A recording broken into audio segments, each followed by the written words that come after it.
Alrighty, guys, it is Tuesday. You guys know what that means. It's Tier List Tuesday. I know we haven't been as consistent with it as we once were, but we're actually going to break out something that I know a lot of people want to see. I've been doing a specific sports channel. If you guys haven't seen that out, I'll drop a link down in the description below for you guys. But I'm bringing this one to the main channel because I think this is something that a lot of people are interested in.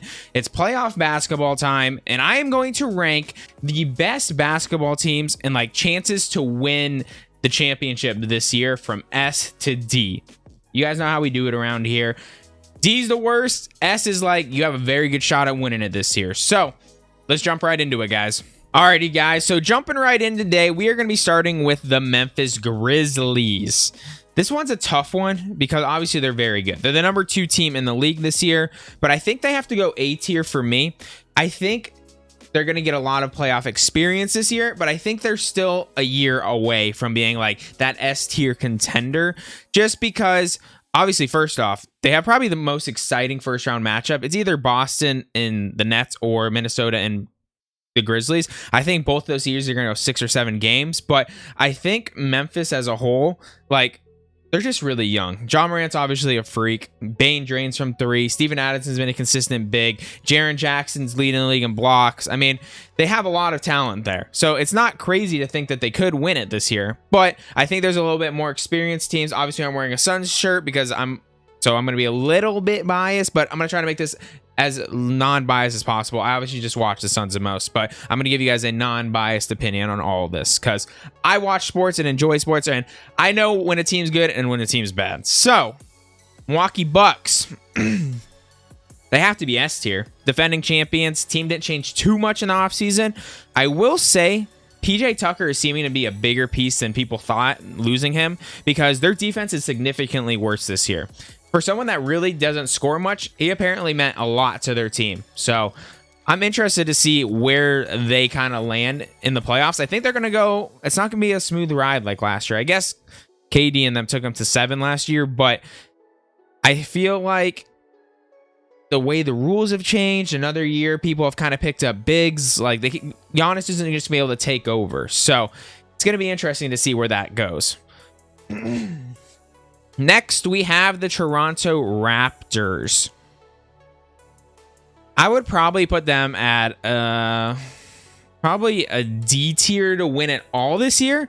I do think they're down 0-2 right now in the 76er series, which I thought was going to be a close series. Obviously, playoffs are won on the road, so the home teams are supposed to win. The home teams usually win in basketball, so there's still a chance they could tie the series up 2-2 if they win both games at home, but I don't think they have the depth or consistency. If Gary Trent Jr. could shoot consistently, they would definitely be a problem, but I think for where they're at right now, they're going to be like bottom of the tier list for me. They just don't have the consistency on a night in, night out basis to win it all.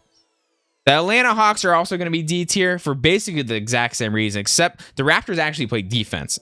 The Hawks play almost no defense, and basically every night is decided on if Trae Young just goes off. Obviously, they have a couple other pieces there, but losing Clint early in the playoffs already is going to be a ginormous hit to their team going forward. The Mavs, they're D tier. They're not winning this year.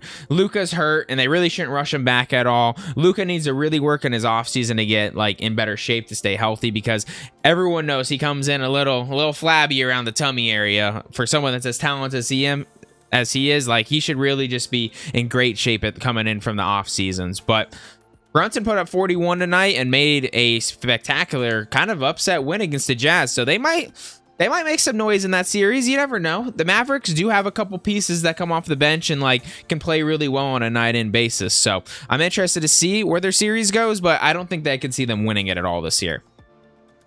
The Golden State Warriors. Somehow my stream and friends from this YouTube channel, you guys love the Warriors. Somehow you guys are all Warriors fan, and none of you guys are from the Bay Area. It's crazy how that works. Wonder how that happened. I'm just kidding. But at the end of the day, I think the Warriors are an S tier. They're healthy. They're playing well. I do think there is holes in their game that other teams don't have. The biggest standing one is they don't have an offensive scoring big. So there is going to be nights where they don't make their shots. It's just how basketball works, and why They had perfect season. They were the most wins in NBA history. They didn't win it that year. Like, there's a reason why. Like, you can miss shots on a night-in basis, and they just don't fall. But they are a team where if one guy gets it going, they do feed off momentum, and they're kind of scary. Obviously, right now, they're 2-0 against Denver, which, in my opinion, is the next one here. They're the easiest matchup in the first round because they just don't have any pieces. Joker is obviously awesome, but weapons-wise, their next best weapon right now, in my opinion, is Bones Highland off the bench. So it's like they don't. Aaron Gordon is like terrible for them. He was so good for the Magic last year, and then he went to Denver, and he just doesn't work there. I think he just needs the ball more. I don't know, but the Warriors, I think they are obviously an S tier team. If they can hit their shots, they can beat anyone. Denver, and they play good defense. Let me throw that out there. And Jordan Poole's been hot. Don't want to go dive too deep on these. If you want to see more depth, check out the sports YouTube channel that I have in the description. Like I said earlier, I do all kinds of breakdowns over there. All sports too, by the way. Denver Nuggets. Let's see. They're not winning this year. I feel like it's gonna be a really top heavy and really bottom heavy. Like in the middle, it's gonna be kind of inconsistent. Like I was just saying about Denver, they don't really have any weapons. There's not much more to say about that. They play pretty crappy defense without Jamal Murray and Michael Porter Jr. So just athletic wise, like they don't really have a ton. So next, the Celtics. I would probably have to put the Celtics at S tier. I think they are a team that really could contend this year, especially with a good. Well, first off, Marcus Smart just won Defensive Player of the Year, so they play the number one defensive team in the league. I think that's kind of skewed, to be honest, because the East is just 10 times worse at the bottom than the West is at the bottom. So I think they kind of snuck their way into the number one defensive team. Marcus Smart just snuck the Defensive Player of the Year award. I thought he was the second best defensive player on his own team, and somehow he wins the best defensive player in the league because Williams got hurt. He went from plus 22,000 odds in February to winning the Defensive Player of the Year. It's kind of wild and kind of suspicious, but, you know, Marcus Smart's been good over the years. He's a consistent defender. I think the past couple of years he's been kind of like overrated on his defense, but he's kind of gotten back to his roots this year. He's had a really good defensive year. Offensively, obviously, they have Jaylen Brown and Jason Tatum, so they're a full put together team and they play basketball the right way. New Orleans Pelicans. We got... I do think for a first round matchup, this is kind of a scary team. If the Suns weren't as good as they are this year, I'd be kind of like worried about it because they really do have good pieces, especially if Zion was healthy. Like this is a Pelicans team next year, I think could be like a scare. If they keep all these people around, they could be like an A tier contender next year with Zion. But obviously Zion has to stay healthy. There's a lot of things that go into it every single year. But the Pelicans, they have Ingram, they have CJ, they have Valanciunas, they have a couple shooters coming off the bench. They got Herbert Jones, who's like the glue to that team. I just don't think it's their year yet. They're like kind of like in that like awkward like veteran but young stage. So if they could just meld that together next year with a couple like staying healthy like Zion, I think they really could make some noise next year. But this year, I don't think they really have a chance. The Miami Heat, I think I'm going to put them at A tier. I personally think that their whole team decides off of hitting shots coming off the bench. If Duncan Robinson and Tyler Hero are hitting their shots, they're really tough to beat on a day and night. If they're not, they're really, really easy to beat. They're a very good defensive team. Bam's the top, probably maybe top 2 defensive centers in the league, even at like a shorter 6'10". And then you have, obviously, Jimmy Butler's great defensively. Kyle Lowry's pretty good defensively. They have the pieces there. They definitely could win. I just think that they're either going to be like just cruise through the playoffs and no one even thinks about it and just like fly under the radar, or they're going to lose in like the second round. So we'll see. It matters if they hit their shots, but they are consistent. They have consistency to them because they play good defense. But the nights that they really show up is when they hit their shots. Chicago Bulls, I would put them here at D tier this year. They, of all teams, have had like the weirdest inconsistency with injuries this year. I know they're not the most injured team in the league, and actually the Suns are more injured than them. If you break up and bring up the stats, like I found a website that actually tracks that, and the Suns are like the 5th most injured team. It's not even close. If you want to know the most, it's the It's not even, it's the Magic. The Magic have like 400 something games missed this year. It's crazy. And the Clippers were second. But the Bulls have just had like awkward like COVID sickness and then someone's just always out. And then like they still don't have, why am I forgetting his name? Lonzo. They still don't have Lonzo right now. So fun team to watch, but they don't have a chance to win this year. The Nets, probably our first B tier team. In my opinion, Brooklyn's not that good. Obviously, any night Kyrie and KD can go completely haywire, but I personally just don't think that they play defense, and they don't have a big man. And for some reason, you can just see how good CP3 is. I think it was Colin Coward brought this up today. What the heck is going on with Blake Griffin? He went from like Hoop City, or what was it? What did they used to call him? And for the Clippers, I forget. What was it? It's bothering me. But he used to be like the highlight. Like he was the guy in the NBA until now. He's like, doesn't even get minutes off the bench for them. It's wild. And then LaMarcus Aldridge has been hurt most of the year. They just don't have a consistent big man. If they had a consistent big man, I would say they have a chance, but it's really hard to win with basically two guys. There's been games this year that they have lost games scoring like almost 80 points between Kyrie and KD. So I put them at B tier. I do think they could dark horse their way in and beat the Celtics right off the bat, but it's going to be tough. The Timberwolves, I would put at C tier. They are a scary team by the fact that they are the second youngest team in the league, and they are just crazy athletic. And their bench players, they all have a good role. Like legitimately, like their bench players come off the bench, like Beasley hits threes, does pretty well on defense.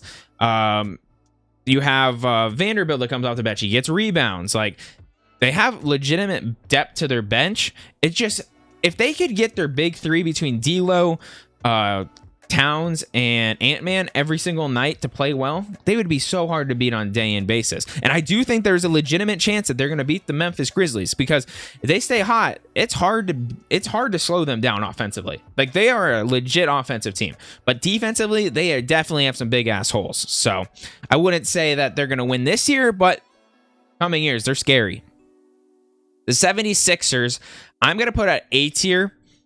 It's another team, which, first off, they're the most boring team in the league to watch. They just get so many free throws that they don't deserve. It sucks watching them. And it's not even Harden. It's Embiid. It's crazy that he gets so many fouls. I just watched Joker get hacked all night by the Warriors, and he only got like a quarter of the free throws that Embiid had tonight. It's just weird how NBA reffing is on that. And I'm not even giving like any hate to like Warriors or anything. I just want to see some consistency. Like, how does Embiid draw like 20 free throws a night? It's wild. But going forward, I don't think they're going to win it this year. They have some excitement off Maxey coming off the bench, but I just think they're going to choke down the road. Harden never wins. It's just how it is. He always chokes in big time situations. Embiid might be able to carry him, but I don't see it happening. I don't see them being in the Heat and Celtics and Bucks to get through the East. Like one of those three teams, I think beat the 76ers. The Suns, in my opinion, are the obvious front runner this year. I am a Suns fan, and I know what good looks like. I've been through the best years with Steve Nash, and I've been through the worst years with young Devin Booker. We have very good depth to our team this year. If this is the year that the Suns were ever going to win an NBA championship for the franchise, it's this year. As a fan, if they don't win this year, it's a disappointment. And I don't think I've ever said that in my life, because back in the Steve Nash days, I knew we didn't play defense. Like now we play defense, we play offense. There's nothing that the Suns can't do. CP3's playing like prime CP3. We got Devin Booker playing awesome. I mean, Ayton for some reason takes days off the entire year. Like just doesn't show up for games and gets like 3 rebounds. But playoff Ayton comes around, he gets 4 blocks first game. So it's like, he's super frustrating, and I do think he's going to deserve a max contract once this whole playoff run goes, but I think our depth off the bench is just crazy this year with potential. I don't think he's going to win it, but 6th man of the year, Cam Johnson. I think Tyler Hero is going to win that. We have JaVale McGee as a second big, which if we literally just had JaVale McGee last year, I think we do beat the Bucks because we would have had someone else to step in and take Giannis out of it. So we're looking good. It's Phoenix, bro. We find a way to lose, but this is the year. If we don't win this year, it's the first time in my lifetime it's a disappointment. So we'll see. And then the Jazz, I think they're B tier as well. I think the Jazz, they have Spider, they have Gobert, they have some good pieces on that team. It's just they've been choking all year this year. It's like the complete opposite of the Suns. Like the Suns in clutch time this year, unbeatable basically. And the Suns have won like 47 straight games or 48 straight games now after last game, going into the fourth quarter with the lead.